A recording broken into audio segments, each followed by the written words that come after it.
Students, in our today's video we will cover chapter 7 for class 4 and the name of your chapter 7 is our rich heritage. Heritage होती है बेटे विरासत, यानी जो चीज हमें हमारे पूर्वजों से विरासत के रूप में मिली हो, that is heritage. And here are some key points of this chapter which we will brief one by one in the next part of this video. And these are like language, dance, music, paintings and architectures.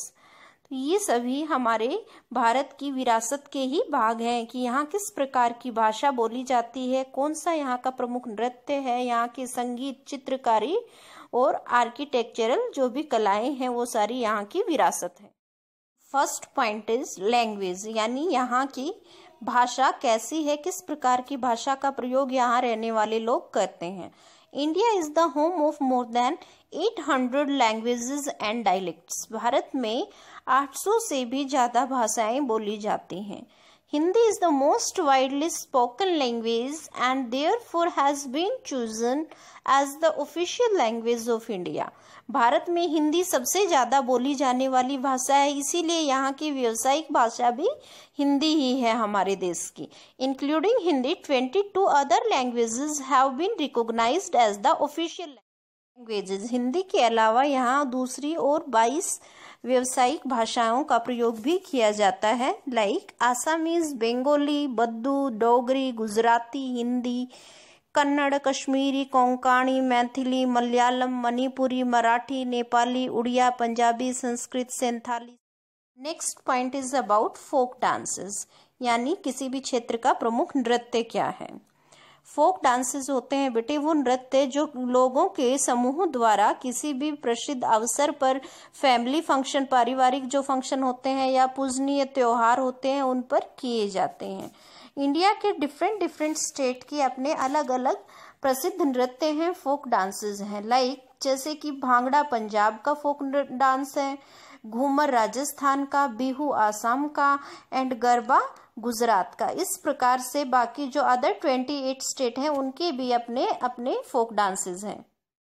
Paintings, चित्रकारी की कला जो है वो भारतीय विरासत का एक अभिन्न अंग है, क्योंकि ये बहुत पुराने समय से हमारी विरासत के रूप में चली आ रही है.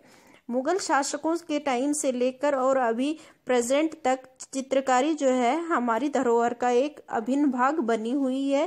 पहले मुगल शासक के समय में जो चित्रकारी की कला होती थी उसे मिनिएचर पेंटिंग के नाम से जाना जाता था.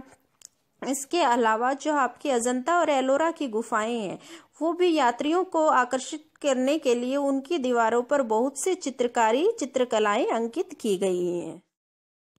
Next is architecture. आर्किटेक्चर होते हैं वास्तु कलाकार, यानी किसी भी चीज का निर्माण करने वाले, लाइक भवन निर्माण करने वाले. Indian architecture is famous since ancient times. जो भारतीय वास्तु कला है वो पुराने ही समय से बहुत ही प्रसिद्ध रही है. पुराने समय से लेकर अब तक हमारे आर्किटेक्ट जो है उन्होंने बहुत ही भव्य स्थानों का, भव्य इमारतों का निर्माण किया है, like stupa at Sarnath and Sanchi. Sarnath का स्तंभ, सांची का स्तूप, महाबलीपुरम, मदुरई, कोणार्क, कैलाशनाथ, दिलवाड़ा, खजुराहो के मंदिर जो हैं वो हमारे प्राचीन शिल्प वास्तुकला के सबसे भव्य उदाहरण हैं. अभी अगर हम प्रेजेंट में देखें तो पुराने टाइम की ही बनी हुई कुछ एक भव्य इमारतें जैसे कि ताजमहल, रेड फोर्ट, लाल किला, हवा महल जो आपका जयपुर में है, Jama Masjid, Victoria memorial, Rashtrapati Bhavan, parliament house, palace of Amber, Udaipur, Jodhpur, Chittorgarh के ये जो किले हैं ये आपके आर्किटेक्चरल यानी वास्तुकला के भव्य उदाहरण हैं और हमारी भारतीय संस्कृति में हमारी विरासत का एक अभिन्न अंग है.